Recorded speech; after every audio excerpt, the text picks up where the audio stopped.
রাত পোহালেই বিপিএল শুরু, বরাবরের মতো এবারও আকাশ ছোঁয়া উন্মাদনা। কিন্তু দর্শকরা মিরপুর স্টেডিয়ামে এসে দেখলেন ক্রিকেটের কোনো খোঁজ খবর নেই, আর এতে মেজাজ হারিয়ে ফেললেন সমর্থকদের একটি অংশ। বিপিএল মাঠে গড়ানোর আগেই বিপিএলে উত্তাপ ভালো করে টের পেল হোম অফ ক্রিকেট। বিপত্তিটা বেজেছে মিরপুর স্টেডিয়ামে টিকিট বিক্রি না হওয়ায়।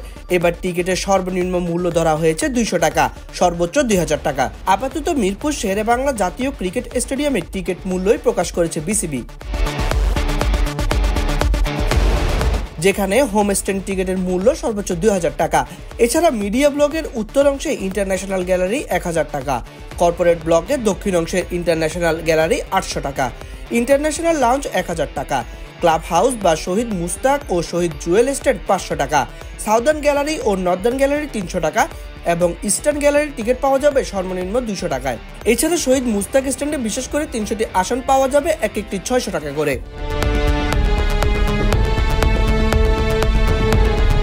gobcbcricket.com.bd ওয়েবসাইটে অনলাইনে ক্রিকেট কিনা যাবে, সরাসরি টিকিট কেনা যাবে বেশ কিছু জায়গায়। মধুমতি ব্যাংকের মিরপুর, মতিঝিল, উত্তরা, গুলশান, ধানমন্ডি, কামরাঙ্গীরচর ও পল্টন স্কাউট বিল্ডিং এর ভিআইপি রোডের শাখা থেকে টিকিট সংগ্রহ করা যাবে।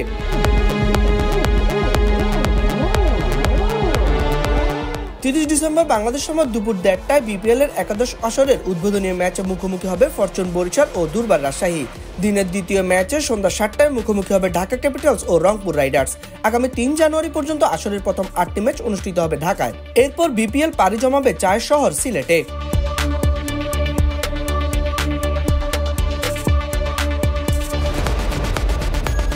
এদিকে মিরপুর স্টেডিয়ামে টিকিট না পেয়েই মূলত ক্ষুব্ধ হয়ে উঠেছে দর্শকরা। এমনকি মধুমতি ব্যাংকের কোনো কোনো শাখায় টিকিট পাওয়া যাবে তা জানতেন না টিকিট কাটতে আসা অনেকেই, আর তাই মিরপুরে তাদের উন্মাদনা এক পর্যায়ে রূপ নেয় অসন্তোষে।